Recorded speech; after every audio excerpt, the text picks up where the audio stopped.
What's up, secret society members, vampires, and demons? Welcome back to the Fantasy Files Podcast, the podcast that wastes hours of your life that you're never getting back. We are your co-hosts today, Spencer and Sam, here to chat about Hellbent, the sequel to Ninth House by Leigh Bardugo. If you'd like to reach out to us, check the description for links to our socials and a link to our Patreon where you can watch all of these episodes live as we record them and participate in the chat and hang out with us. It's always a great time, and we love talking to you guys live on the podcast. For this episode, we will, of course, be spoiling everything that's happened in both books, so please be aware of that. But without further ado, let's get into it. Sam, we just read Hellbent, and I reread it, and I know, had you started it before and you didn't get through it, you went on to something else, and now you're coming back to Hellbent, or where are you at with you? I got Hellbent as my Book of the Month book, and the handy thing about Book of the Month is that it tells you, oh crap, my one downstairs did. Usually it tells you when the month was that you got it. I guess it wasn't this version, I lied. I got it. It was an early release for Book of the Month. So it was actually out before it was published. Anyone could get it. I cool. read it the day before it came out. Okay. Because I thought there was something where you read it and you were saying you couldn't remember anything from it because something. I had read them so long ago. It's because I think that came out early last year, maybe, that Hellbent came out. So it's just, we read so much that once we finish one book, we can barely remember anything once we've started the next one. My thing was, I think I told you, was that it didn't make that much sense to me when I had finished it the first time around. And I was looking forward to reading it again, knowing what I knew. But when I started it again, I definitely had forgotten most of it. But I'm pretty good as things start happening. It all starts coming back to me. So... yeah, I felt kind of the same way on this reread because I read it, you and I read Ninth House a month ago or something, and then I immediately went on to Hellbent because I liked it so much. And I enjoyed Hellbent even more than I enjoyed Ninth House. I thought it improved on everything just in a lot of ways. I think there was less... I don't know if complexity is the right word. There was less little nuances that Ninth House had. I feel like Hellbent was just we have our characters, we have their backstory, and now we're just telling a story with them, which is fine. I think that's kind of what a lot of first books do, is they introduce a lot of mysteries and a lot of little nuances to characters, but by the time we get to the second book, we already know all that stuff, so we don't need as much complexity in that way. Well, did you know when she wrote the first book, she had planned on it being a 12-book series? Let's talk about that, because I genuinely think that this could have been a 2-book series. I think, or 3. I think it would have been, but I think based off of, if you looked at it as how she wanted it to be 12 books, I actually thought the way this book ended, Hellbent, set up for what I think would have been almost like a Nancy Drew type of thing, where the next following books would have each followed a different case. And that's what I'm worried about it turning into, because I think she still has plans for it to be a 5 to 7 book series. I read something today or yesterday that I think she's finally said, I'm going to at least do 3 and wrap everything up with 3 enough that if I decide to never go back to it, it will be okay. Okay, I hope she does that, because I read something that said 5 to 7, and I think that, with Hellbent, as much as I loved it, it did kind of feel like a case of the week kind of thing. And I would rather it be like what Ninth House was, where it's introducing these bigger mysteries that we're trying to figure out. And so for me, I'm sure other people would love it to turn into that, but for me, I just want it to be like a story, like an encapsulated story. And so I'm really hoping that she does the trilogy thing, because I think that I think that this story benefits more from being shorter than it does being like this long, Hmm. drawn out Yeah. kind of thing. I don't know. What do you Yeah. think? I think for the way that it's written in book one, it makes sense to wrap it up cleanly as opposed to keep going on, because book one doesn't really set it up in a way for it to be a new case every book. But book two Yeah. pushes it much more towards that narrative by the Yeah. I end. know. And I think the issue being is that, we have magic in these books, but I don't think that it's deep enough, or it's not, I was gonna say integrated enough, but I don't think that's the right word. I I see what I you just mean. I don't think there's enough to it that it could span multiple books without it turning into like the MacGuffin thing, where it's like 5 books in you learn, oh, there's actually this other magic that like has existed this whole time, but we didn't know Yeah. about it. And I could just see it doing that. It's like, okay, we have like our one main magic system that we're dealing with in these like secret houses and stuff. Let's stick with that and see that to its natural conclusion and not add in a ton of other stuff. I was listening to a podcast today where they were talking about, they mentioned that when the vampire is introduced, they kind of like rolled their eyes and were like, "Oh, we're getting vampires now. Okay, what other, are there fairies? Are there like all these other like urban fantasy like tropes?" And so I didn't feel that way about the vampire because I we kind of learned that the vampire is more of like a demon than anything Yeah. else, Hmm. and it kind of comes from things that are other things that are being introduced, and it felt well integrated. It Yeah. didn't felt like just having a vampire there just to have a vampire It felt there. natural to the story. It didn't feel like, what? Vampire? Right.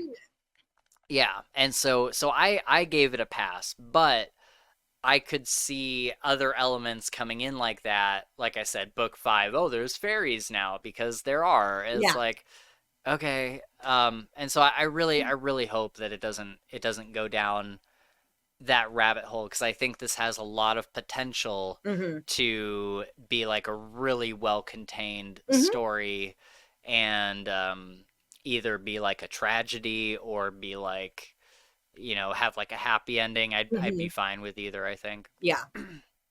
Absolutely. Yeah, I really enjoyed it though. I had a good time with this. I think this reread, I was kind of just like, I had it on like super speed because I really just needed to be like reminded of the different like plot devices Yeah. because I had already read it so recently.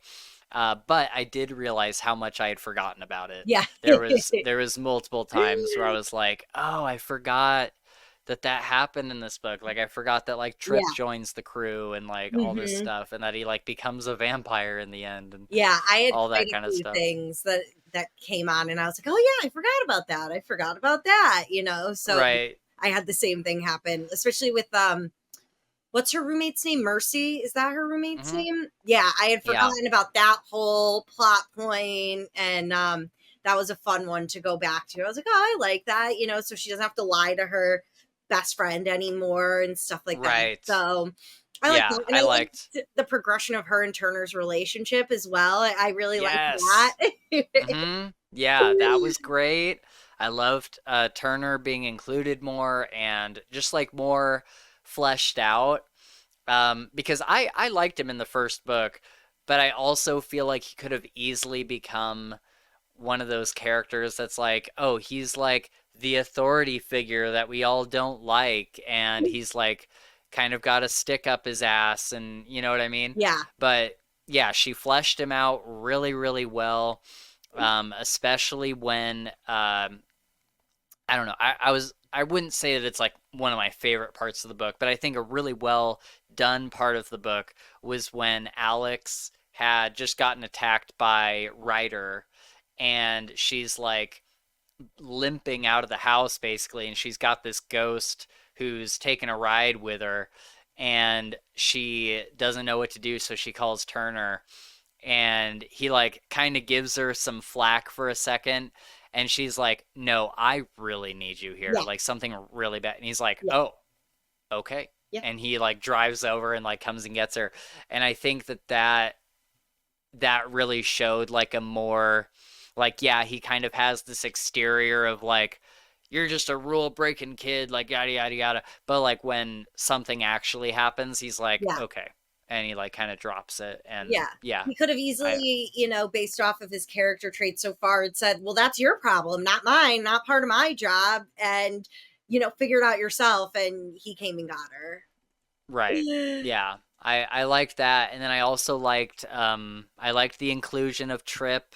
He was a character that in the first book I was like, I mean, he wasn't like a favorite character or anything, but I was like, he's interesting. Like he's just like this goofy dude that like kind of doesn't fit in with the rest of Yale. Like he is rich and like spoiled and kind of like has everything like handed to him, but he's also kind of just like an idiot, and he like doesn't really, he's like too trusting and stuff. And so I'm like, he's kind of, I don't know, I liked the interactions that Alex had with him. Yeah. By the way, when I was writing my notes for this, I literally forgot Alex's name every single time I had to write it, because we had just read or listened to Impact Winter, and there was another book that we had read recently that I was getting the name mixed up. Well, that and was so me with Harry Potter. I kept wanting to call the female Dobby Whisper because I'd been listening to Impact Winter. Yeah.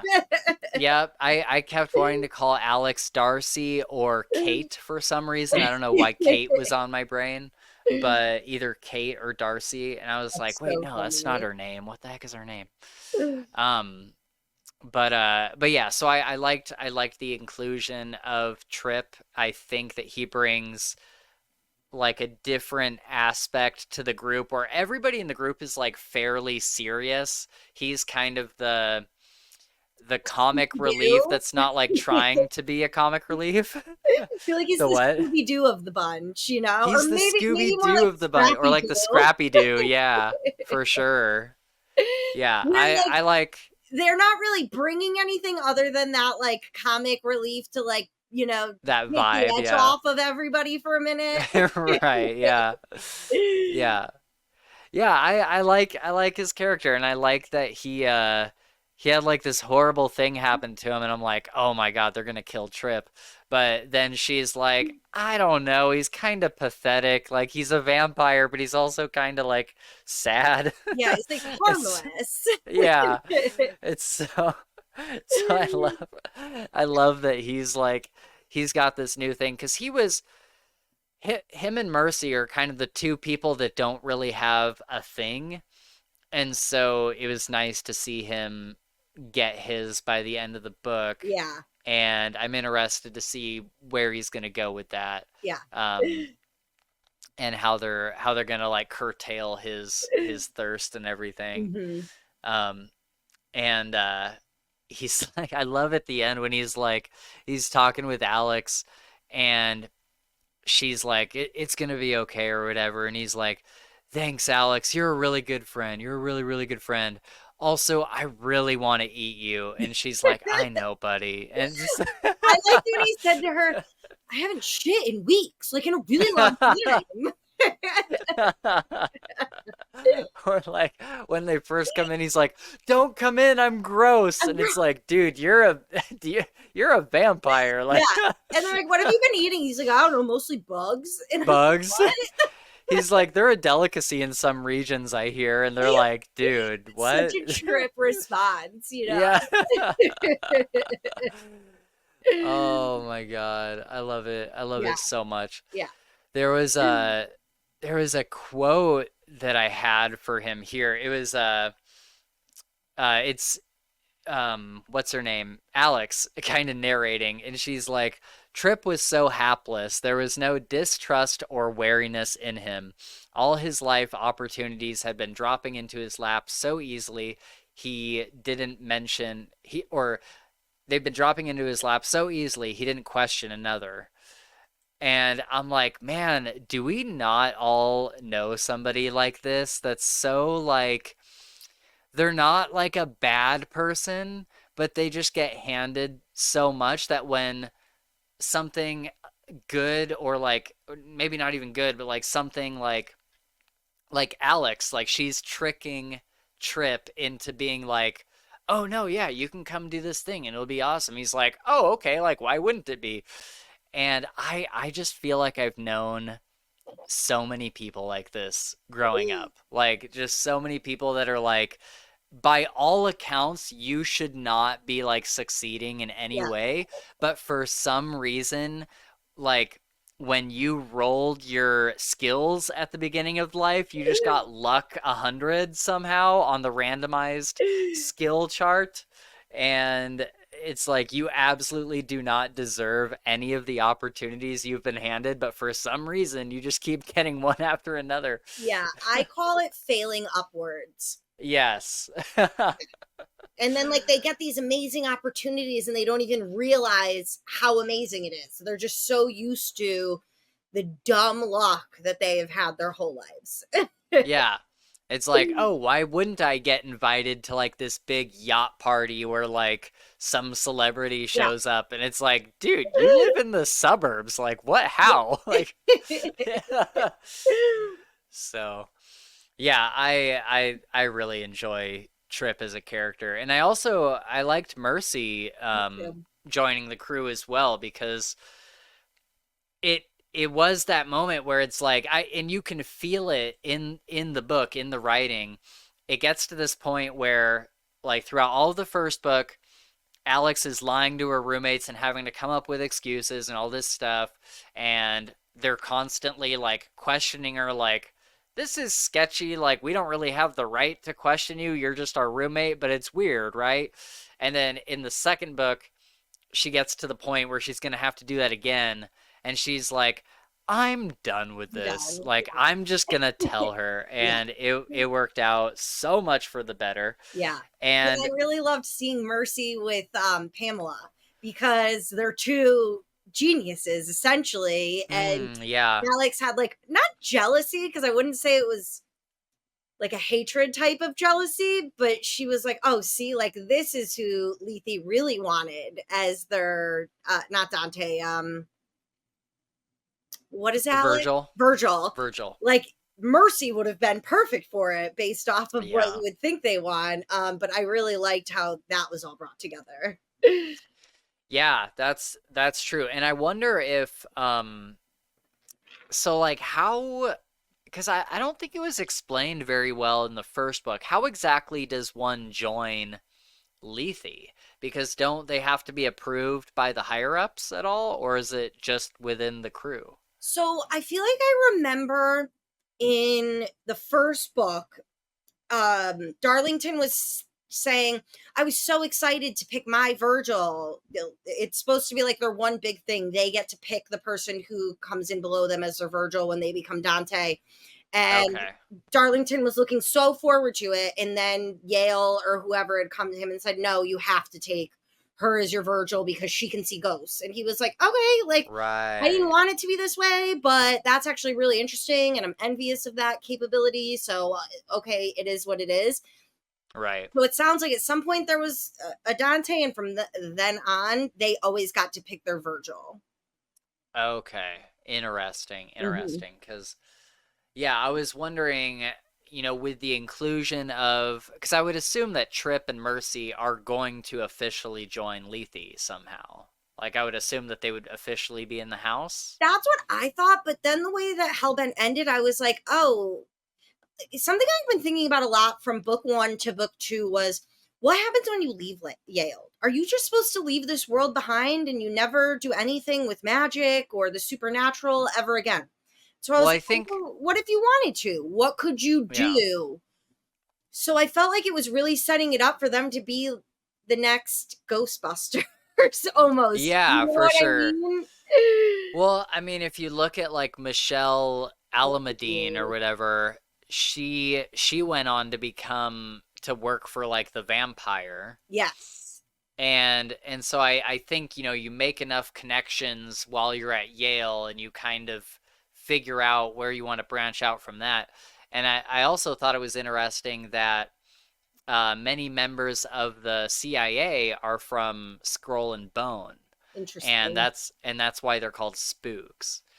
And so I'm like, oh, I wonder if like those CIA agents are using the abilities they picked up in Scroll and Bone to help them in the CIA. And so maybe there's like government, like sections of the government that are like magic friendly, kind of. I Well, don't know. didn't this book start with a prognostication or something like that, and there was an admiral there, and they were using the body of someone that like the CIA or FBI was hunting, and they wanted, Yes. yeah, so I mean they definitely do. Yeah, you're That right. was at the You're right. very, very beginning. Yeah. I totally forgot about that. I didn't even take any notes on that. Yeah, because That's it was true. like right at the beginning, and we're still wondering, how is she going to get Darlington out? And it was something that she was covering up, trying not to let anyone know that Darlington was missing. Yeah. So yeah, it was at the very beginning. Okay. And that Yeah, was a I do. military person, and they had definitely killed the person they were hunting, and then they brought his body back to do the The crab walk question. Yeah. questions thing. So they Hmm. definitely utilize it. That's a really good point, though, that you brought that up. I hadn't thought of that moment again. So yeah, they Yeah. definitely continue to use them in some way. Yeah. That's interesting. Cause that's another thing I've been thinking about is like how does this series end? Because if it's 3 books, that's only 3 years at Yale, which I would think there would be four, right? Well, so Alex comes in her freshman year. Yes. Darlington Okay. is what, a junior when she's a freshman. Mm. So yeah. I've wondered that as well, but I guess I really kind of thought it was going to go the Nancy Drew way, where they were going to start their own crew and then start, because the way Hellbent ends is they say, oh, now we got to go get that demon that got free, and now we have to get the thing that was looking down from the ceiling at the end, which very much confused me. I What didn't was that? at the it's like the very, very end, and Trip is, hold on, I listened to it at the end, Yeah, same. and that didn't help. The one thing that the one story beat that I didn't really like about this book was their beef with Ryder, and like him going on to be like the bad guy for the next book, because like I just don't understand why they're like, we gotta go after this guy, unless their whole mission is just to take out any demons like everywhere. Because I'm like, she like barged into his house and like threatened him, and he attacked her because of that, and she got away, and he didn't he didn't pursue her throughout the rest of the book or anything. And so I'm like, I mean, that's on you. Like, obviously she was put up to it by Aton, but I'm like, that's on you for like barging into his house. Like, yeah, he attacked you because you were like in his domain. And so I I just don't understand why he then becomes the big bad for the next book. So the way that I took that was that I don't think they were going to go after him on their own initially. They just wanted the car back. But then when they Mm-hmm. get back from everything and the car is in the driveway and Michelle Almadine is in the trunk, they're like, oh, Yeah. this is a message to us that he is not done with Mm. us. That's how I took Oh. it. And vampires, Okay. they have forever. So a Right. grudge, they can hold on to that for decades, however long they want, and Right. hit you when you least expect it. So I don't think they Okay. would have gone after him or looking for that trouble on their own, but I feel like he sent a message to them with Michelle Almadine in the car. And so they're like, yeah, Okay. he's not letting this go. We're going to have to deal with this. Interesting. Okay. That makes more sense then. Because I was like, why are you kicking Hornet's Nest? Like what? I think he was also obsessed with Alex because she is such a rare creature, and Mm. he tasted her and she was fine, and then she took the gray into her body, and then he was like, you taste like grave or death and Right. whatnot. So I think he is also we know he likes to collect things. And so here's this new thing, and someone with this long life and very rarely finds things that are new to them. I think she piqued his interest. Okay. Yeah, that's a good point. I like that. I like and that that's better just than me guessing. You know what I mean? It wasn't explicitly said in any way, but that was kind of the way I was taking it plot line wise. I'm like, oh, he's like very interested in her now. And in all the vampire books I've read, the worst thing that could happen to you is for you to get a vampire interested in you. Right. Yeah, for sure. For sure. Yeah, that's interesting. I did not think about it that way. So I have some other like general thoughts here. I'm curious why was the first book called Ninth House? Because I have not, in the actual text, I have not heard anything referred to as Ninth House. I thought before I read these books, I thought the house that they were going to be in was going to be called Ninth House, but then it ended up being Lethe. And I think that's why I was so confused. And I was texting you and I'm like, wait, so what's Lethe? I thought we were in this thing called Ninth House. Do you know what this refers to? I think there's 8 houses, like Skull and or Scroll and Key, all of that, and they are the 9th house. Okay. And there were originally only 8, and Lethe was only made because one of the houses fucked up.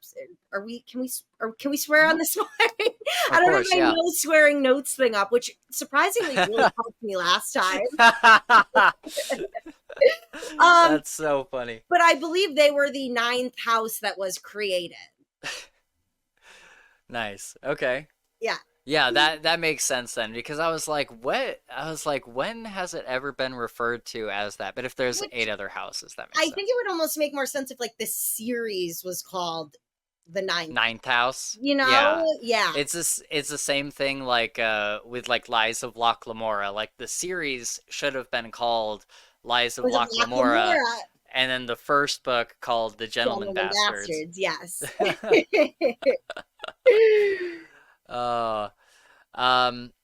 And then what happened to Whit Whiteley, like, by the end of the book? Because I ran through this so fast, I'm like, I don't know if I missed it, but I think the first time I read Hellbent, I got Whit Whiteley confused with Ansem. I thought they were the same person. And so, like, I just forgot the name Whit Whiteley entirely, or Walt Whiteley, or whatever his name is. And so when Ansem died, I was like, oh, that's their, like, person that came to, like, take over for them. But that's not who it was. So what ended up happening with that guy by the end? Do you remember? I need, like, a little more...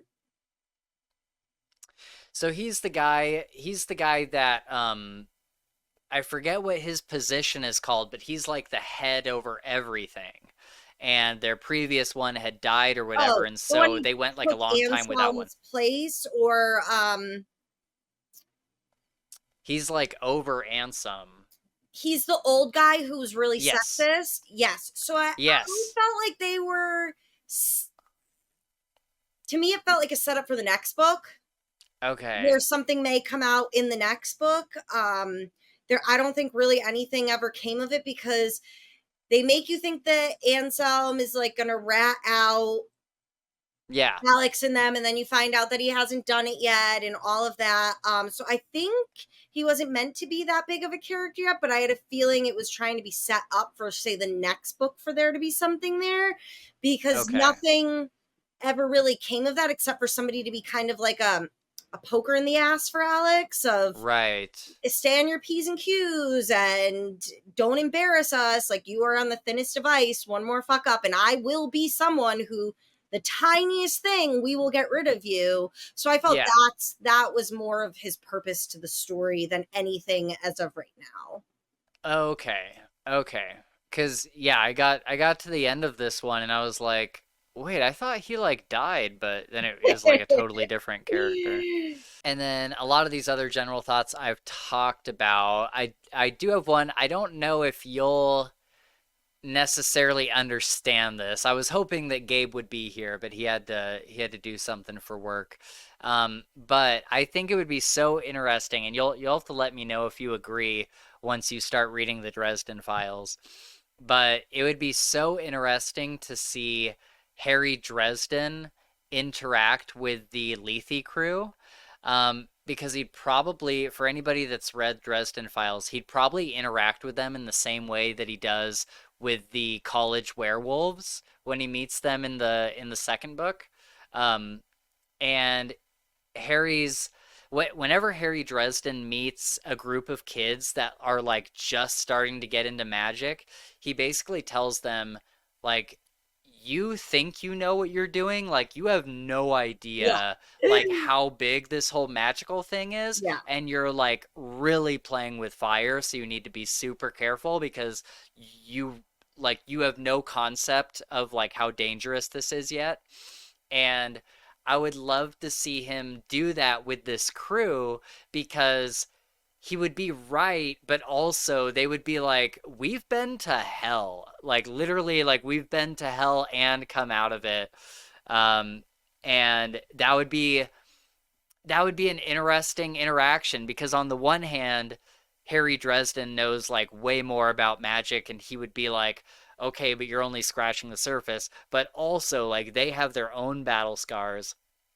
And when we meet the werewolves in Dresden Files, they basically tell Harry the same thing, but we haven't gotten their point of view, so we think as Harry does, Mm-hmm. like you guys like don't know what you're talking about, but we know the Lethe crew, and so it's like we actually know what they've been through. And I'm sorry, Sam, I know that this like has no meaning to you, but I just think it's so interesting. Well, no, it almost makes me think of, because one of my least favorite plot lines, tropes in books is when the young, ignorant person is trying to tell the very experienced and knowledgeable person Hmm. that, no, you don't know what you're talking about. We'll be fine. And it's like, no, Hmm. listen to the people that have been through it. I mean, even in Impact Winter, Hmm. what are the sisters' names?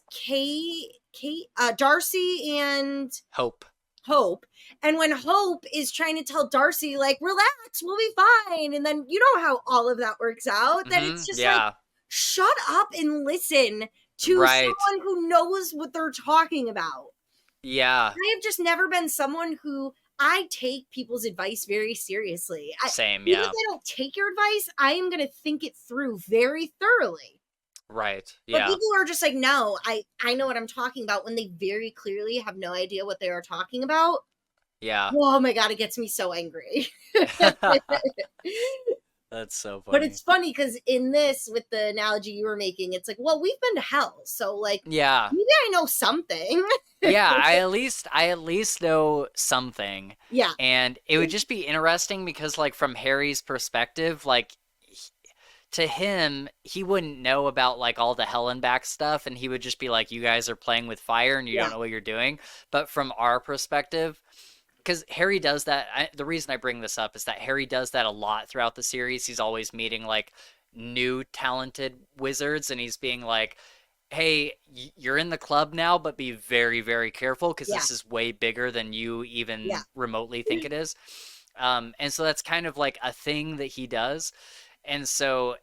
But we've never gotten the other person's perspective in the Dresden Files. We've never seen what the other person has been through. Yeah. And so in this situation, it'd be like, oh man, like we actually know Yeah. the things that they've done. That'd be so cool. And I think for anybody listening, and especially for Sam, if if you guys are really into these two books and you liked Ninth House and you liked Hellbent, I could almost guarantee that you would like Dresden Files because I think that's why I like these books so much, is that Mhm. they remind me a lot of the Dresden Files. They have a lot of really, really good similarities. Um, so definitely a recommendation if you're someone that has been enjoying these books for sure. Um, okay, so we need to talk about the elephant in the room, the big glowing golden elephant. And I said to you, I was like, I was waiting for you to text me when you like got to that part listening to it. I was waiting for you to text me and say something about a big glowing dick. And I was so disappointed that I never got it because I was like, no, I'm not even going to say anything. I was like, Spencer is definitely going to text me. I'm so sorry. I was like, the first time I read it, I had like some cursory notes. Like I took more notes this time, but I just had like a couple things that I wrote down, and that was one of them. And I was like, I'm just gonna save this for the podcast because I know that we're gonna want to talk about it. And then this episode got like pushed out, and yeah, but that was a shocker. The first time I read it, I had to rewind it. I'm like, his what? And he's just like sitting naked in this magical circle, and the book, like I feel like other books would like find a different way to mention it, like he was completely nude or something like that, but this book like specifically mentioned his very hard, erect, throbbing dick. Because it was, and I was like Alex's thoughts instead of it just being like a description right of what the scene was. Yeah, and it was glowing, and I'm like, I was like, what the it made me stumble for a second because I was like, it's something that I would expect to be like remarked upon in like Fourth Wing or something, and so far this series has not been like Fourth Wing, where it's like romantasy, except there is a couple things that I'll get to in a second. But I was just like, and was his cock the only thing that was glowing? No, or was the rest of it? Okay. Because it remarked upon including his. Yeah, it'd be so funny if it was just his dick that was glowing. Yeah, just his glowing. But I was listening to because like I listened to that and I'm like, that's weird, but moving on. And I was listening to this podcast today of these two girls that were talking about it. And they went on for like 10 minutes about his glowing dick. And they're like, we've been waiting for this. And I'm like, what? What? They're like, we up to this. they're like, we love Darlington. Like, obviously, like, put his cock on the page. Like, we love to hear about that. And I'm like, oh, okay. I didn't think that he was like, is it like it made me think like, is Darlington the hunk of the book? Like, is he like yeah, he is. Okay. Cause I like, he didn't even like right over my head. So I assumed it would be like, I don't know, who would I think it was? Like Turner or somebody, but I think Turner. I think Turner was too. Yeah. Okay. But like, yeah, that was so interesting. And I think what's so funny about it is that the rest of the book is not like that. Like the rest of like especially the first book and like the rest of this book, there's not a whole lot of sexual tension besides in the first book, like they fell asleep together or whatever. But yeah, it took me by surprise because I'm like, oh, he's got his fully erect, glowing dick out. Yeah. Oh man, that's hilarious. There's got to be. And then at the end, when he gets back, and the first thing he does is like go upstairs to put clothes on because he's like, it's been so long. Right? Yeah, I've been naked for so long. Yeah. And I think she even remarks that he like wasn't glowing anymore. Yeah. Yep.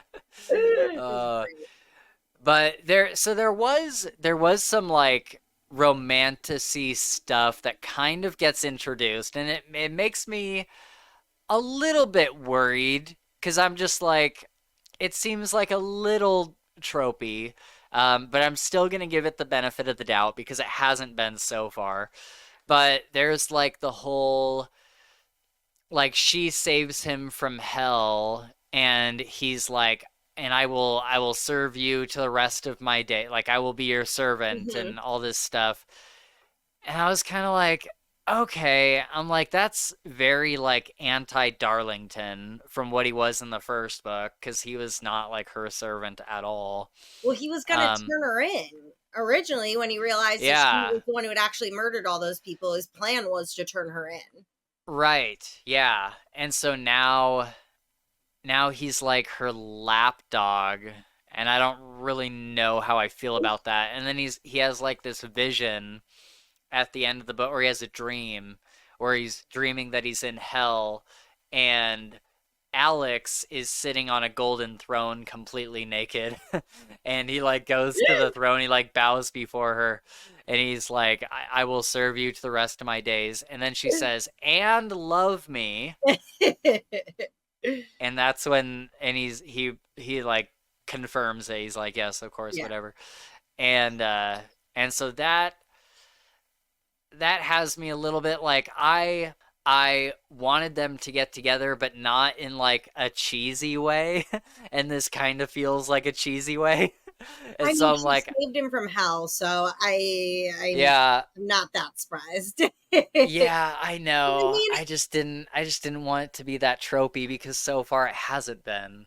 yeah, I mean, for someone who had written Shadow and Bone, which I think she also did a good job on that one without Mm, making it like fully love story, she had to put it in somewhere, I feel like, and yeah, she did it without beating us over the head with it. So like I'm okay with it yeah. because it Should wasn't I? the main plot line. Right. Yeah, it's not a main plot line. It barely gets mentioned. I think like I really like romance in books, and Yeah. I'm really surprised that it didn't get brought up more in these books. I feel Mhm. like it's been like a very gradual, like in the first book you can kind of see like a little bit of chemistry between them, Mhm. but they're not acknowledging it at At all. all. And so I kind of like that, because I don't know, it annoys me when characters are just like, we're destined to be together and all Yeah. this stuff. And it's like, can we have relationships that aren't like these magical bonds that Yeah. happen so often in fantasy books? Like, Can it can we feel just like just have, natural? yeah. And that's what it felt like in the first book. It felt like this gradual progression. So I hope in the third book it's like, not that they're like fighting it. I mean, maybe a little bit. Like if they have this bond, like whatever this bond is, we don't really know yet. But if they do have this bond, I hope it's still like a gradual progression to them getting together, and it doesn't feel like they just have this magical moment where they understand each other's minds or something, you Yeah. know? Hmm. Yeah, I it's don't the whole know. yoke and whatnot, and Yeah, that was it weird was, too. and I the only thing that was also a little confusing was at first you think that he's gotten out of hell, and then you find out that no, they have to go back to lock the demons in, and he's still like Dude, now part devil or demon permanently. we we need to talk about this, because I was so confused in the last like quarter of the book, Mm-hmm. because I feel, and what's weird is I feel like I understood it the first time Yeah. I read it. And when I read it again this time, I feel like I understood it less. And so it gets revealed that, Ansem, yeah, Ansem is there, and she starts to understand that he is Darlington's demon. And he's not like this real Ansem or any other kind of demon. He's like specifically Darlington's demon that came back with him. And so then she also realizes that she herself is a portal to the underworld, which is kind of like that part for me was a little bit like, okay, like did we just need a way to get to the underworld that wasn't going through the gauntlet? Is that what's happening here? And that's kind of what it feels like. But that aside, that's its own thing. I at in the last quarter of the book, I feel like she is hopping back and forth between hell and the real world so much that I lost track of like what was what. And so it was like, Darlington was in this circle, but now somehow he's like this big beast, like in the house, and he's like attacking Ansem. It's like, how did he get out of his circle? And what did she do in hell that like remedied this at all? Like, it's so like, it was confusing because the demon who took over, is it Ansem? It's not Ansem. Who took him over said, like, I didn't realize what you were until you crossed that line that I wasn't able to get over. And the whole fact that the demon Ansem was able to stay in the real world because Darlington was stuck behind the magical that confused me. It didn't make sense to me even on the second reread. Right. And like, were they in both places at once? Because Ansem is fighting, when she gets back, Ansem is fighting Darlington like in the hallway or whatever. Yeah. But she had also just dealt with Ansem in the hell realm. I looked at it as how they kept saying Darlington, when he went to hell, he was split into two, the real him and the devil him. So I looked at it in that way. Okay. We can't understand it because we're like normal humans and we exist in one place at one time, but these beings can be split in two and be experiencing two realities at once. Yeah.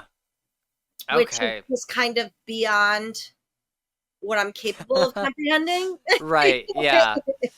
And then, so all of that happens, and then there's this moment where, I don't know, I was so confused. They were in the hell realm, like all of them were back, like the prince, the whatever all their archetypes were, they were all there again. The first time or the second time? The second time. Okay. And somehow they trick Aton into following them into hell. Okay, that always confused me as well, because all of a sudden he was just there. I understood the concept of, okay, well, hell is saying that you took a murderer, so we need him. It needs to be replaced. It cannot not be replaced. Right. The door stays open. So Alex is like, okay, I know a murderer. I'll trick him to come in, and that should be good enough. But I did not understand how Anton they tricked him, got in there. I didn't understand it because Mercy was out there. Yeah. Alex explained how she tricked him into thinking she was going to spill the beans to get him to be like, I have to go find her. I have to be the one to do this. But the way that they got in, walking the circuit and whatnot, it made absolutely no sense for how he was able to get in. Right. Yeah. I don't have an answer. I'm saying that did not make sense to me at all. For sure. Yeah. I was so confused about it. And I don't think my first read through, I didn't really question it. And then when I read through this time, I was like, I rewound it a couple times because I was like, am I not understanding this? But yeah. from their point of view, she mentions, like, she's narrating and she's like, Aton is going to be the sacrifice instead of me. And all of a sudden he's just like there. And I'm like, wait, how did she pull him in? They throw in that the group knew that she was going to use him to trick him to come in, and they were all acting and whatnot. That's what I understood. The only thing, which I still don't have like a full explanation for, is that Alex becomes the gate. So when it was over, she like touches the fountain, and if everyone touches it at the same time, they can transport, but it doesn't explain how he got in. It doesn't. Yeah, at least for not sure. in the way that I comprehended. For sure. Yeah, that was the part where I was like the most confused. Yeah. So the interesting part of that was that Alex had to convince Turner to lure Aton to where they were. Like, she had to convince him to like be okay with this whole thing. Yeah. And Alex had basically told him that Aton was a soldier for evil, which he knows is a manipulation. But what really sold him on the whole idea was the night that Aton sent Alex to kill Linus Ryder. And he says that he had never seen her that scared. And so through all of that, he knows that Aton is actually like this super evil guy that Alex says he is. Yeah, And for so Alex to be scared, visibly yeah, scared, that Turner can tell he knows yeah, this is bad. right. Yeah, I thought that was a great moment. And that's one of those times that we were talking about earlier where I'm like, Turner, he had these moments throughout the book where you see a side of him that isn't just like rules, rules, rules. Yeah. It's, he's willing to bend a little bit when he sees um, something going on like that. Which, did that not feel in a way a little shocking to you? To me, it felt a little shocking that he was willing to bend his principles, his scruples, whatever you want to call it, and even agree to that, because there's like a conversation where him and Alex have, and she says, "Do you believe in God?" And he says yes, and he asks her, and she immediately says no, and he's like, "Wow, that was quick." And Yeah. so I was just really surprised that he was even willing to put that on his conscience and Mm. say, "Yeah, let's play God and decide Yeah. who lives and who doesn't." And Anton's a terrible person, right? He Yeah. is absolutely going to be living in literal hell. Yeah.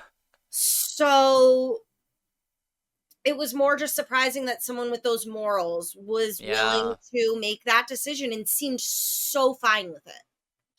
That's true. That's true. Yeah, that It just is seemed that. slightly out of character for him. Yeah, it does. I think I kind of wonder if he's like gradually letting go of these principles throughout these books.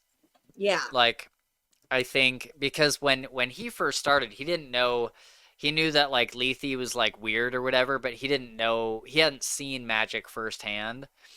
Oh, that's true. Um, He does say once you take a look behind the veil, it's impossible to go back. right.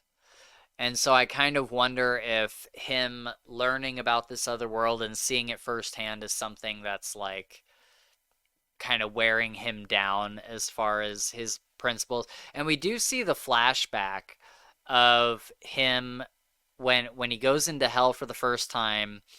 Everyone gets to see each other's like worst moments of their life or whatever, and or what turned them into a murder or whatever. Yeah. And Turner, he had that boss, Carmichael, Mm-hmm. that was like a crooked cop, and he just shot this guy that was like an informant or whatever. And so then Turner, like, he was Turns like on this, him. yeah, he like turns on him and he shoots him and makes it look like the other kid, like they shot each other. Um, and so he's got a little bit of that in him. I think he's got a little bit of like he follows the rules, but I think he also has his own sense of justice and like what is right that he tries not to lean on. He tries to lean on like the rules, but I think every now and then that kind of comes out where he's like this person just needs to go. I thought of it in the way of, say you're someone who grows up poor, like very poor, and Hmm. you kill yourself to get as far as you can in life. And then say you get to Yale and you find out, look at this Nepo baby who's had to do nothing themselves, trip, Yeah, failing upwards his whole life.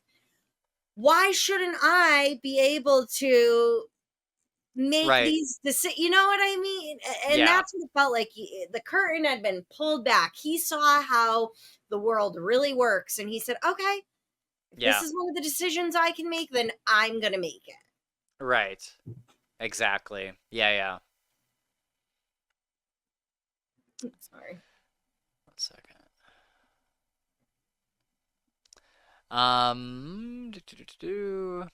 I have a couple quotes here that I really liked. Um, One of them is just kind of funny. Um, it's Alex talking with Mercy, and I think it's after I can't remember if she's asking about Darlington, and she's Mm-hmm. like, "Weren't you guys like kind of a thing or whatever?" And Alex Oh, says. she says to her, so wait, he's not really your cousin? What is he to you? Yeah. And she's like, I like expensive things. Yeah, well, yeah, Alex says he's expensive, and Mercy's like, I like expensive things. And Yeah. then Alex says, he's not a cashmere scarf, Mercy, he has horns. And she says, I have a birthmark shaped like Wisconsin. And Alex says, I'm leaving. And I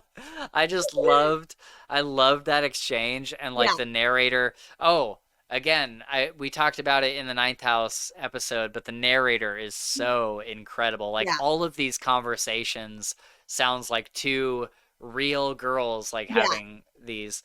I like your And birthmark comment because yeah, I have a huge birthmark on the back of my calf. It's actually a family trait through the generations where everyone really has these interesting. big birthmarks, and I have a huge one on my calf. It's like this big, Huh. and it looks like Alaska. No way. Yes. That's And funny. so I thought it was so funny when she was like, I have a huge birthmark. It looks like Wisconsin. I'm like, me too, girl. Mine's Alaska.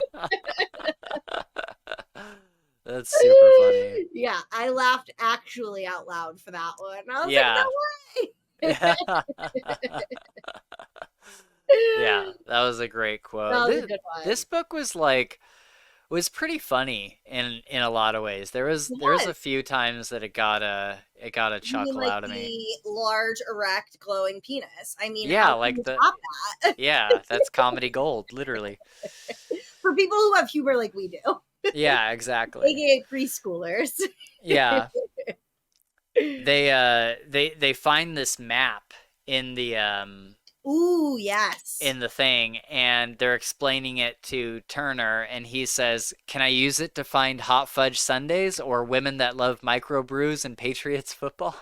Can I ask you though? I even on the reread, having read it before, I would have never guessed immediately the way that Turner did in the books what the original use for it was. This was one of my notes. I was like, how the hell would he guess that? Like, even with Pamela saying nobody wants to take ownership or claim for having made this, and I was like, right. I'm so confused. And then he says it, and I'm like, oh, now I understand, but also I never would have connected those dots. Yeah, I was kind of like, it felt like a little bit forced. And I was like, because it makes sense, but I'm just like, I don't know how you guess that though. Like, how do you jump to that part of the logic train? Like, I was very confused by that as well. And I was like, okay, am I ignorant, or was this just like such a leap that I would have never been able to guess it? Right. What ended up happening with the there was that teacher that died, and they were all he was like a beloved teacher, and everyone was speculating on like how he died, and there was like this certain sect of the English department that called him like a glad hander or whatever, and then Walsh Whitley or whatever, he also called him he also said the word glad hander. But we never found out anything about him, right? Like that didn't get answered. So what I understood from it all was that the demon who had taken over Michael, right? Michael? Yeah. Ansel had been doing it, to take their life forces, but also to keep Alex and them busy and not on the right track. So there wasn't really any major plot line with it. It was more just to keep them busy with something else that wasn't actually a part of what they really should have been working towards. Okay. And why? So I don't think I understood this either. So why did Ansem not, the demon, not want them going into hell? Like, wouldn't he want to get them in hell and like trap them there, or? Well, I mean, they were able to get out, so maybe that's what he was worried about, was they could even make even more trouble by getting there in the first place, taking Darlington away from him, which he was using as an anchor to be able to be in our real world as opposed to in hell. But I do agree in a way where it gets murky at the end with the whole, what was it, Charles II and the judges and the son getting revenge on the judges and whatnot. So I was a little confused on there's going to be 3, and it was going to be the one guy who died's son who had like confessed to the killing on his own. But what I took away from it, because I was like, I'm not getting in the weeds on this, was that the demon wanted to keep them busy with bullshit that wasn't actually real or part of what could have saved Darlington, and that other than him also getting energy from sucking their life souls out of them. Okay, that makes sense then. That makes sense. Yeah, it gets a little convoluted at the end where you're like, okay, I didn't realize there were 3 separate plot points kind of in a way that you're explaining to me. I know. It's like, okay, can we keep it simple? Yeah. I was like, I got the gist of it, and I got it much better than I did last time, especially when it came to Darlington's parents. That went right over my head the first time. I was very confused. Dude, Darlington's parents, that whole thing was so funny where she like pulls the grandpa into her to like get information, and then they show up at the door and she's just acting like this like snobby girlfriend. Like she's like, Darlington doesn't want you here. And like he's in France or whatever, or Spain or whatever. Spain, leave. She's like, bye. Like just had like this very like posh attitude. Yeah, that was like, great. Man, that was so good. It was so good. But for some reason, I had missed. That was actually something I fully misremembered. And I had thought that the parents' plotline went on much more frequently throughout the book instead of really just that one instance. That's what I thought too, yeah. Yeah, my memory was like they show up a lot, and then at the last minute they're able to use Darlington to get the parents to go away for good. So I had totally misremembered that part. I was like, I thought that happened a couple more times. I didn't realize it was like one and done. Yeah, exactly. Yeah, it's kind of like, I don't know. It almost makes you wonder narratively what the point of the parents was. That you could have written that book without them. Fully. Yeah, right. It did not need to be there. Right.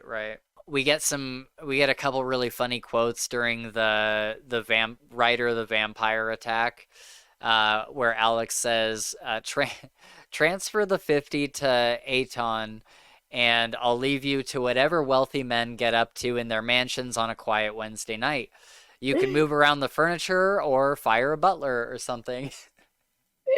And I just love that that's like her idea of what wealthy people do. Like, I'm going to move around the furniture for fun. Or like, fire the butler. Yeah. I love that. It's so funny. And then the school teacher after that like stays around with her. Yeah, that was sweet. that was so sweet. Like I loved that whole thing where the teacher's like, "Do you want me to go with you?" And she's like, "Yeah." And so they like go down to like this gas station or whatever. She's sitting on the curb. For her to and yeah, and the teacher says, "You're gonna be okay." And Alex turns to her and she says, "Because I seem like a good kid." And the teacher says, "Oh, heavens no, kiddo, because you're a killer." Like, oh, okay. Oh, okay. We could talk a little bit about the things that everybody sees when they go into their descent into hell. Because there are some good ones. Like, Alex has this whole thing where, like, hands are coming up and, like, pulling her down. And it was, like, really intense. And then Trip has, I think, my notes don't say this, but I now think that Trip had the worst one, where he has like this cousin that was like a bully that like kept doing stuff to him and like almost killed him. Yeah. And it was just like he was living with this all the time. And anytime he was around him, he like felt less confident and all this stuff. And finally, they're out on the boat, and Trip notices that the other guy fell into the sea, and Trip does nothing to help him, and he just like pulls the line back up and nobody else sees it happen, and he's like he just like keeps to himself. I And like his how the thought process runs through his head though, where he's like, even if I tell everyone that he fell over and we turn around and we go get him, he is then going to get on and blame this whole thing on me and make it my fault. And I was like, you're right. You're Yep, right. you're right. Oh man, it's brutal. Yeah. And like his bully, who's funnily enough, his name is also Spencer. He would always say to Trip, try to keep up, try to keep up. That was like his whole Yeah. thing. And I love that like the final little bit of that segment is Trip like watching him drown, and he just thinks like try to keep up. Yeah. And it's like, oh, it's brutal. That's brutal. And then we see we talked about Turner's. He's got the whole Carmichael thing. And then Helly gets her own POV as a Gray, and we see her like turn into a Gray basically, and see Alex sleeping beside her, and then getting up and deciding to kill everybody with the bat. And that was a really interesting POV. But what about the whole Babbitt Rabbit part where Later on she comes back to the apartment and Babbitt Rabbit she finds has been killed by the dog, and Helly is just can't be bothered, to I think I took it to mean that Helly had probably made a stupid decision and brought the rabbit out to see if it would play with the dog, and when the dog killed the rabbit, Helly was kind of sitting. It almost came off as like a state of shock of like holy crap. And also Len and the other dude, I forget, there's so many names that start with A in this series.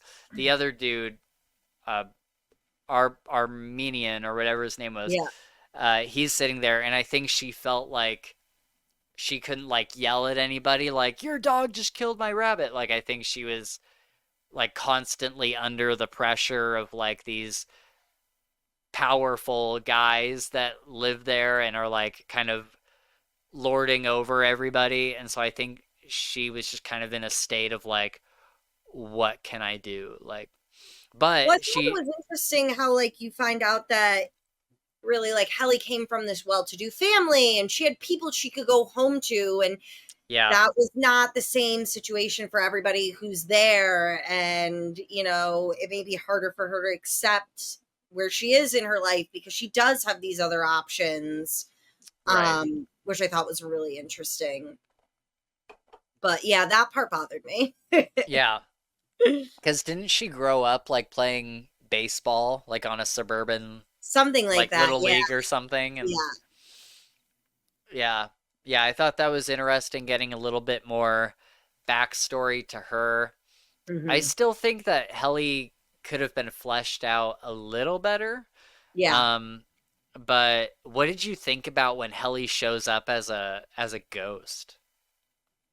In which part? Or as a demon later on, like a physical manifestation. Oh, when everybody's being haunted after they came back from hell. Yeah, that was really hard. And I actually, on my reread, because I didn't fully remember how everything panned out, thought that wasn't really Helly. And I was like, oh, that was probably Michelle Almadine. And she has some way to change her appearance. And that's why she was really there and being weird, because Alex had just had that weird encounter with her where she's like, well, what are you doing here? And Michelle gave some excuse that Alex realized later like couldn't have possibly been the real reason she was there. And because I didn't remember how the book went, I was like, oh, it's got to be Michelle. And then once everybody starts saying, oh, we have the person I killed following me around, I was like, oh, okay, that's not what it was.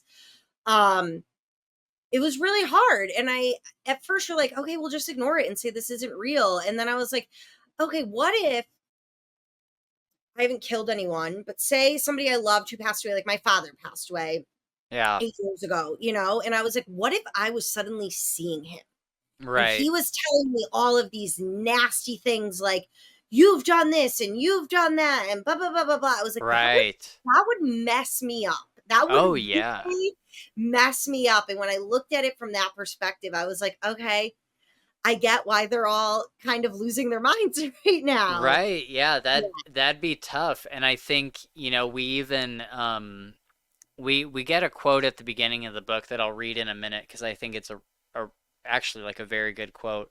But Alex throughout the book has kind of remarked on this idea that magic isn't this beautiful like fairy tale thing that everyone grows up to think it is.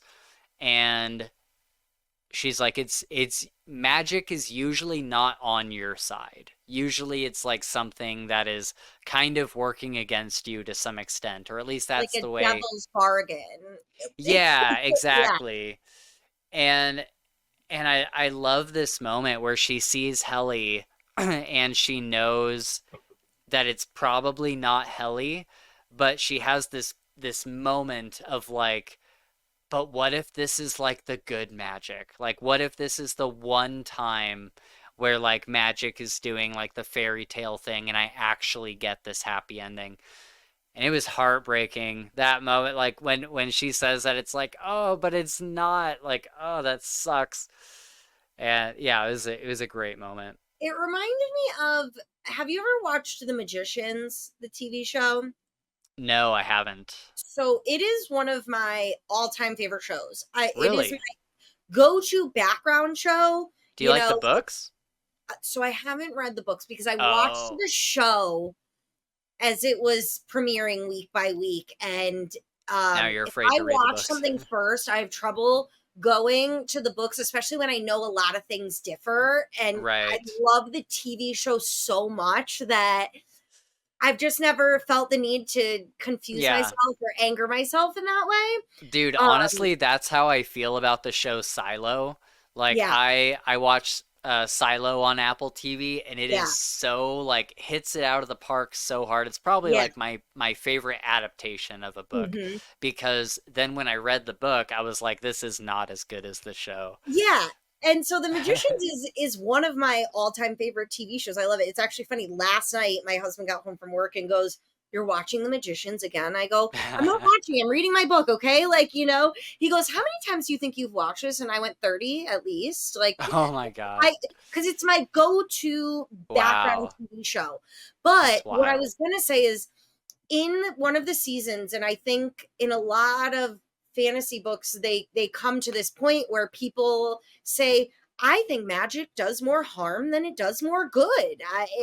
People think of it as this cure-all, and you can wave your magic wand and all your problems are going to go away. And a lot of times you can just make it worse for yourself. Yeah.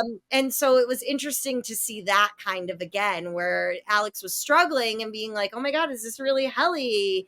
Could she be back? And magic hasn't already solved all of Alex's problems. She had to really rethink it for a second. So I enjoyed that. So the quote that kind of goes along with all of this that I brought up earlier, and I thought this was just really, there's kind of more to it, but I didn't have time to like write all of it down. It's after, it's sometime near the beginning when Alex is talking with Mercy, and she's like, well, do you really like know what you're in for? And Mercy's like, I want to learn about magic. And she's like super excited about it. And Alex, in her own narration, in her own thoughts, is saying, do we all hunger for this? Alex wondered as she shepherded Mercy into Il Baston, watching her eyes grow wide at the sight of the sunflower staircase, the stained glass, the painted tiles that framed the fireplace. Why raise children on the promise of magic? Why create a want in them that can never be satisfied? For revelation, for transformation, and then set them adrift in a bleak, pragmatic world. And I think that's just like, I wouldn't look at Ninth House and be like, the prose is so beautiful. But I think in this specific instance, like that was like a really, really good way to word that.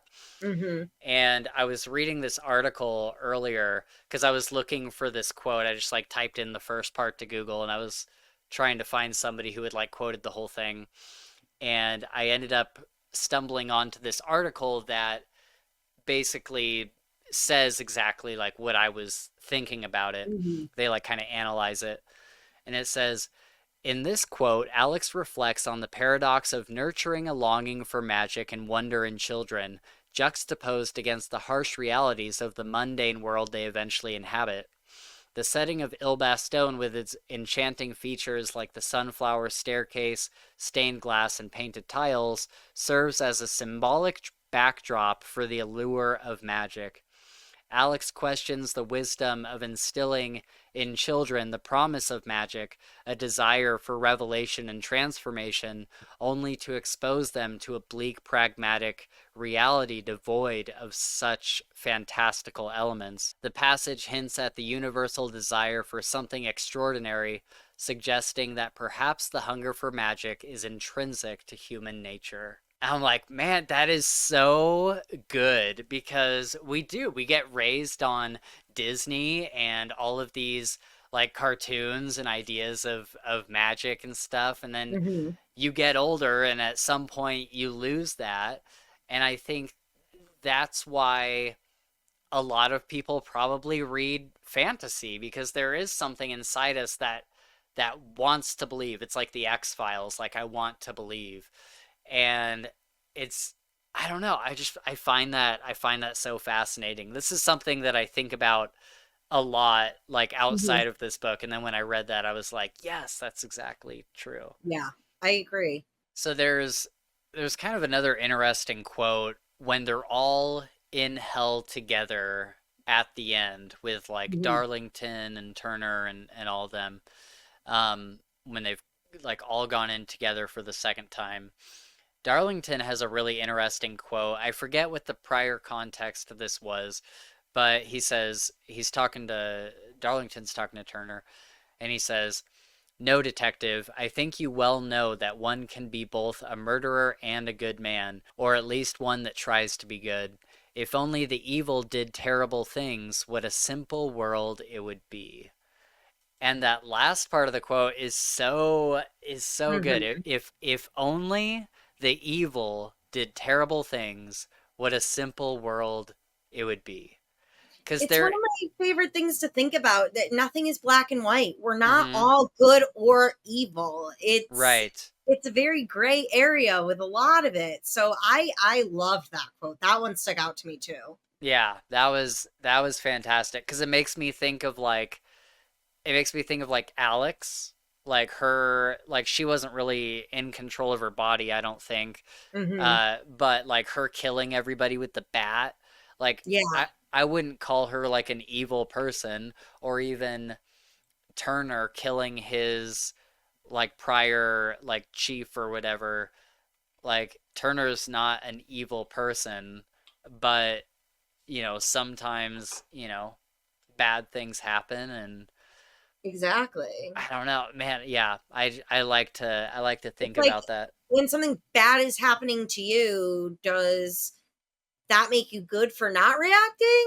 Or can I Right. not, am I not allowed to react to the things that are happening to me? I didn't seek it out. It's happening to me, and this is how I am going to respond to the situation. Exactly. Exactly. And it makes me think of like Dexter. Have you seen the show Dexter? Oh, yes. Love Okay. Dexter. Okay, yeah, it's like my favorite show. And Yeah. I love because Dexter, I don't know. I guess it's different for everybody. It depends on how you look at him. But I don't think Dexter is like an evil person. He's got like this urge inside him, but we see a lot of like really good things that he does, and sometimes he doesn't know why he's doing the good things. That he just has like this set of rules that he follows. But like when it comes to his son, like he loves his son and he loves his sister and he tries to protect them. And at the beginning of the series, like he loves Rita. And so you see this humanity side of him where he's like, in general, a good person, but he has this urge that he has to take care of. And he fills that urge by killing evil people. Yep. And so it goes back to this quote, like, if it were as simple as killing people bad, then we wouldn't have a TV show. You know what I mean? Yeah. Like, No, oh, I absolutely get what you're saying. And especially like if Dexter's got, his dark passenger and mhm. he feels the need to kill, he has only ever, for the majority part, for the most Yeah, part, yeah, done it for people that are causing more harm than good. right. So, I mean, Dexter is like the perfect example of you can't Yeah, judge a book by its cover. You can't make yeah, any blanket statement on good and evil and I things like know. that. And this book is also another one of those examples where Yeah, they're not just going out and hurting people to hurt people. That's not right, their goal. That's not their motive. So you have to struggle with the moral right, feelings that come from it afterwards. And I think if you're a good person, yeah, you're going to question those things. It reminds me a lot of the book that I just finished, where this girl has what she calls like another dark passenger. mm, And it's this voice in her head all the time telling her to do bad, do bad, do bad. And she never does it. And later on, somebody says to her, you call it a dark passenger and blah, blah, blah, blah, blah, but you've never acted on it. yeah, And so it brings about that whole how we view ourselves can be totally different from how another person can view our circumstances and what made us right, do what we did. So yeah, yeah, I really enjoyed that quote because it was like, nothing's black and white. yeah. It's like the perfect encapsulation of Yeah, like the yeah, morally grayness of stories and characters, and yeah, I loved it. yeah, I loved it so much, and Dexter is a perfect example of it. And I'm yeah. curious, what do you remember what that book was that you read? The one I just read, it's The called one you're talking about? the with the dark voice and whatnot. Yeah, So yeah. it was called Phantasma, and that's the one that it's a competition where you have to get through the 9 levels of hell, and if you get through the ninth level, you win anything. You win one wish. Oh, okay. And the main character has just this like dark passenger the whole time, this voice in her head that's always telling her to kill, kill, kill. Okay. Okay. Was it a good book? I liked it, but I enjoy romance novels, and I went into it thinking it was all going to be about this competition, and it ended up being, I would say, like 80% romance. So it's Oh, not something I do not think you would enjoy it, but okay. because it's a genre that I do enjoy regardless, even though it wasn't what I thought it was, I did enjoy it overall. Okay. But I wanted way more of the competition. I wanted more Right. Squid Games, Yeah. and I got more 50 Shades of Gray. Right. Right. Right. Right. Okay. Okay. Which I was fine with, but it wasn't Yeah. what I was prepared for going into Have it. Have you read I think it's called Broken Blade or Broken Blades, Um, and it's that about like sounds this really like, assassin is lady. it the Broken Blade? Broken Blade? Yeah, it might be the Broken Blade. It sounds Um, really familiar because I knew it as soon as you were saying it, but I don't think, no, I have not read it. okay. That one's like definitely in the romantasy category, but I feel like it has a good blend of like action stuff happening and the romantasy part of it, where she's like she's like actively doing like cool missions and stuff, and then also this part where it's like definitely like heavy on the romantasy. But yeah, as we wrap up here, I mean, we've talked about like literally all of my notes. Did you have any final thoughts on this book, or do you have any idea like where the series is gonna go from here? Because we talked earlier, and I was like, I feel like it could have gotten wrapped up with the second or a third book. I Um, agree. I think this book could have been wrapped up with this book. I think it could have been easily wrapped up. We're good. I'm not sure where she will go with book 3 if and when it does come out. and be able to wrap it up fully in a way that feels good to the reader. Yeah. But I can see it also happening. I mean, we just got Darlington back. We haven't really seen what that entails from here on out. Right. I can see her wrapping it up in this third book in a way that does feel good as well. I know I just argued against myself what I said. It could go either way. I do have faith in Leigh Bardugo. I have enjoyed I've enjoyed all the books that she's written. Okay. I would also really like to read her other book she just released called The Familiar, which sounded really good. Yeah, this has been getting advertised to me. Do you know what it's about? I just read the synopsis again before we started. It was something about like a scullery maid who didn't realize she had magic and then does. And then the people that she works for realize it and start to utilize her magic to help themselves. Okay. And so I was like, oh, that sounds really good. It is almost farcier in a way, you know? Yeah, for sure. So I was like, I'm definitely going to pick that up. I've just been burned a little bit recently. I read, there's this series called The Discovery of Witches. Yeah. And there's a BBC show that they did. Yeah. They did the 3 books into the 3 seasons. And I have to say, of all of the adaptations I've watched, it's one of the most true to form. Really? And I really, really, really enjoyed it.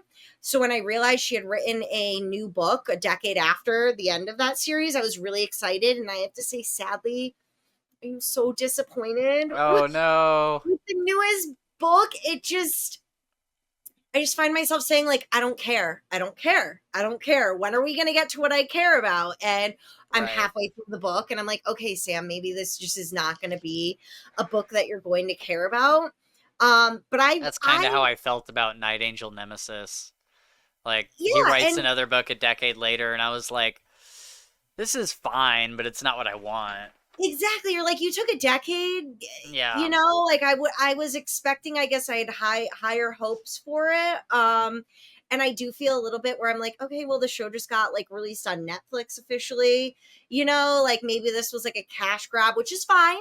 Yeah. You know, you're an author, your series that you wrote a decade ago is gaining a lot of traction and you're like, let me throw another book out there to get a little bit more money. That's fine. Yeah. But I didn't love it. But I have a lot more faith in Leigh Bardugo, and she has consistently written enough books at this point, like year by year, that I have faith we're going to get another one. Yeah, so what do you think? Have you heard anything about the timeline? Like, when did Hellbent come out? I have heard it came out last year. Okay. So I Googled earlier because I was curious about it, and that's where I found that she had lowered again how many books were going to be in the series, and she had written, I believe it was on Goodreads, where somebody asked her if there was going to be more Hellbent, and she said, I am absolutely planning on writing the 3rd book. She said, I was originally going to do 12, then I lowered it to 5 to 7, and she said, now I'm going to write 3 for sure. Wrap it up completely enough with book 3 that if that's it, like, we will be fine as readers with how it ends. Okay. But we'll also leave it open to write more of them. But her plan is now 3, and I have read that it should be out by next year. Oh, interesting. Okay. Yeah. That's cool. That's good. That I didn't know that she had like a definite thing. So that's really cool. Yeah, she has said definitively, like, I am absolutely going to write a 3rd book. I do not know after that for this series. Okay, that's cool. Yeah, I would like to see for the 3rd book. I mean, I guess if Ryder is going to be the big bad, then that's fine. But I almost feel like it needs to be more than that. Like, I feel like there needs to be like a bigger mystery, right?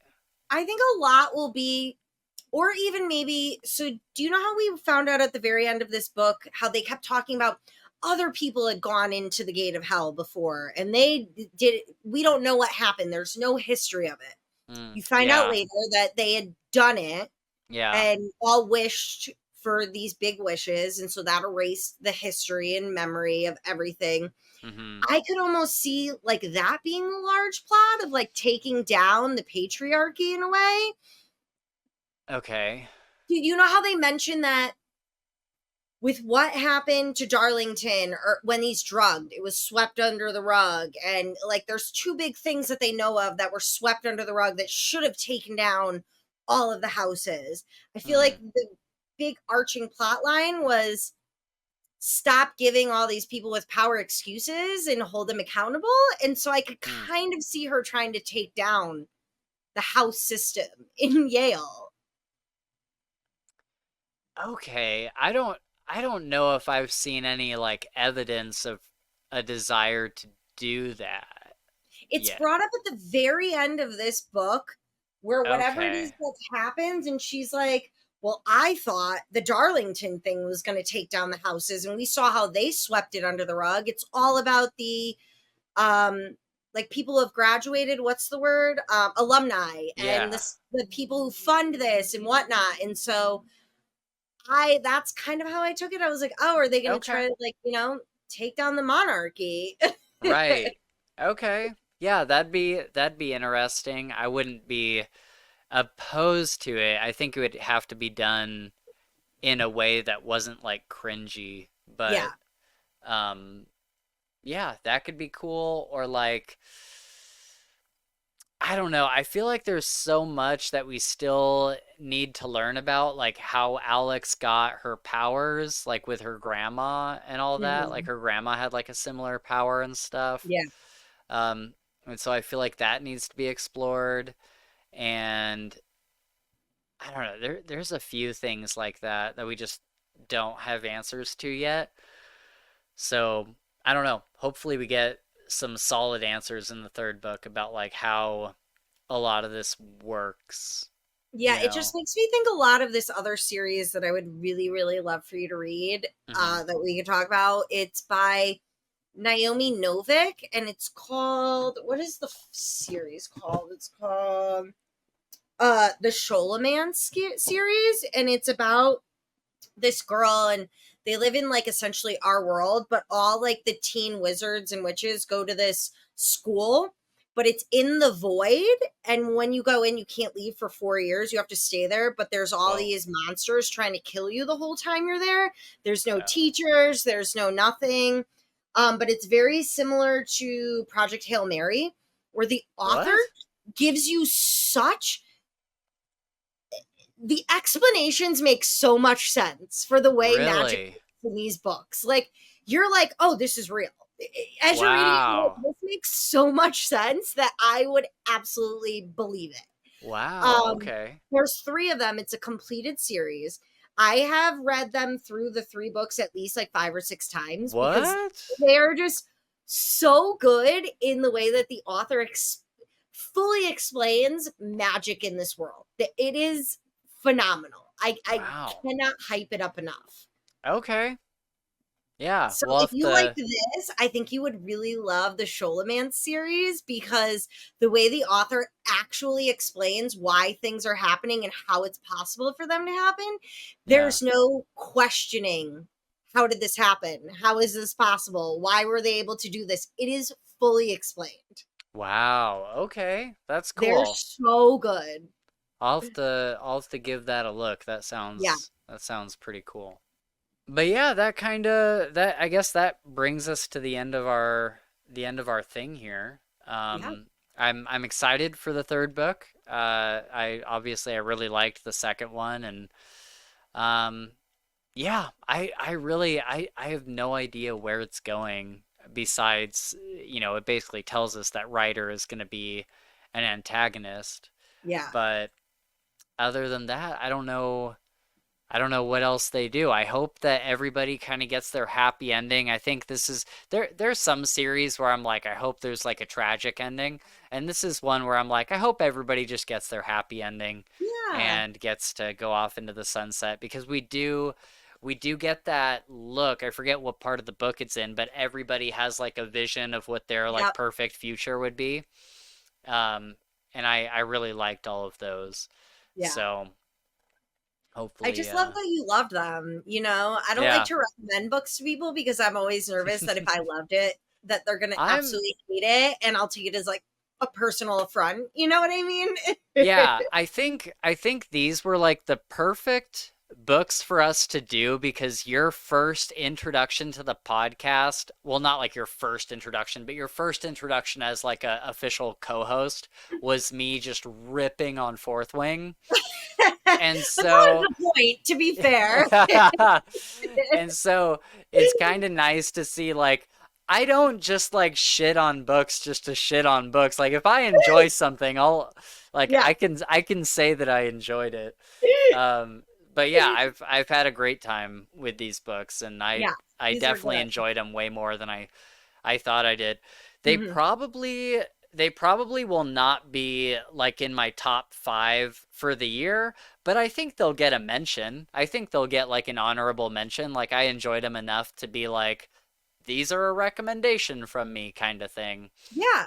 Yeah. So yeah, They're I've been good. having a They're good time with them. different. I like the Yeah, secret society aspect of it. Granted, you get way more of that in the first book than you do sure. in the second book, but I I would never have recommended them if I thought when I said Fourth Wing, I was like, this is a girly book and I want you guys to read it so I can hear you rip it to shreds. You know what Sure, I mean? sure. This Yeah, was yeah. not that at all. Yeah. I was like, no, I loved these books and I want to see if it was just me. Yeah, no, totally. Yeah, they're really great. And I know, Gabe hasn't been here for these 2 episodes, but he's been reading them as well. He read Hellbent just like I did right after Ninth House. Yeah. And I've talked to him like extensively on the phone about him, and I know that he really, really likes him as well. So Yeah. cool. Well, thank you for hanging out today and talking about Hellbent. This has been a ton of fun, and I'm excited to chat about some Stormlight soon. Yeah. 3 weeks, right? 3 weeks I'll be back. Yeah, that'll be about 3 weeks from now. Yeah, Yeah. yeah, that'll be fun. And I will try to get my Dresden, or not Dresden, Calcade series in. I will do Yes, my best. just read. Just don't think of it as like 6 books. Just take it like one book at a time, and I guarantee you that like it's just gonna be one of those things where like you don't even notice. Like Yeah. one book turns into 2, which turns into 3. Maybe you take a little bit of break and then you read 4, 5, and 6. It's just gonna go by in a flash. Like, I am And loving Impact Winter. I just did not have the time to yeah, get it done are you before we did, still? but I continued to listen to it because I love it. I love it. Oh, that's so great. Which season are you on? I'm halfway through season 2. Excuse me. Oh, sick. Okay. Yeah, Okay. yeah. I am full steam ahead, freaking loving it. That's so great. I'm glad that you really enjoyed that, Yeah. because yeah, that's one that we were really hoping you would enjoy. Yeah. And then there's also, just keep in mind the end of book 2. Like if you go and watch our episode that we did for book 2, I went on a rant because of like the very end of the book. I was like, "What the fuck?" Wait, what are Like, we talking about? You mean the podcast? sorry. So yeah, if you look at our episode, Fantasy Files episode for book 2 of Impact, or season 2 of Impact Winter. Okay, no, I was like, wait, are there physical books? Because I will order them No, right now. no. I just refer to them as books because I'm used to it. Okay, got it. But yeah, if you were to look at our episode for that, I would be like going on a rant like, "Oh my, I can't believe they did this" at the end of the book. But Okay, good. season 3, when you get into season 3, it's almost like not like immediately addressed, but near the beginning, it's like, oh, that's why they did that. And I Okay, completely like retract anything I got said it. about season 2. So Okay. I'm saying this because you might have the same reaction at the end of Yeah, season 2, but I promise you they make okay. good on it. No, So absolutely enjoying it. yeah, I am loving it. It has been really great so far, and I usually struggle with anything that's just audio. yeah, I have found myself many times being like, dude, I just wish like I had a yeah, script. Like, give me yes, the printed script of this so I can go back. But I've slowed it down yeah. and I've given myself time to actually enjoy it, and I fucking love it. That's so great. I love that for you. I wish it was a TV show. I think it should be. It is. Oh yeah, it should be, You right? said, you said that it was very not interview of the vampire, Empire of the Vampire, and I Yeah. could not agree more with that description of it. It is so apt, and I have not been able to stop listening. It's phenomenal. That's so great. Oh, Yeah. that makes me so happy. Yeah. Yeah. I was like, I swear you guys, it's not because I don't like it. I just don't have the time right now. Right. Yeah. Yeah, sometimes it's hard to get the extra stuff in, but I'm glad that it's something that you ended up picking up and enjoying. Because when we first did our episode for it, I thought like, all right, she's just never gonna listen to it, and then you did. Love it. That's so great. I love That's it. so great. I really do. And I even looked up to see, because I was like, oh, this one, the 3rd season just came out. Mm-hmm. I was like, how often have they been releasing these? Because I want to know when I'll be able to listen to the like once a year. Yeah. Once a year, it looks like, which Yeah. made me really sad, because I'm like, dude, come on. It's just like voice acting, audio recording. Like, come on. Like, I don't want to get obsessed with this. Get to it. For a year. Yeah, for real. But all right, Sam, thanks for hanging out today, and everybody, that's going to wrap us up there.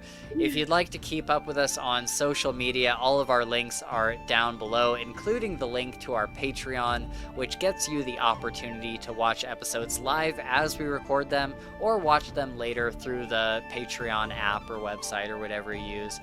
But it does help us pay for podcast stuff like microphones, or like right now, Gabe really needs a new webcam, so I'm trying to get enough money to get him a webcam. So Patreon helps us in that way, and it helps, and we appreciate you guys supporting us if you can.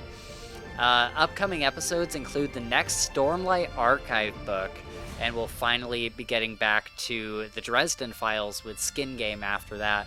So get ready for those. It's going to be a ton of fun. But guys, we are going to get out of here. Thank you so much for hanging out with us. And until next time, don't forget to follow the golden rule. The big, glowing, throbbing golden rule. That's a penis.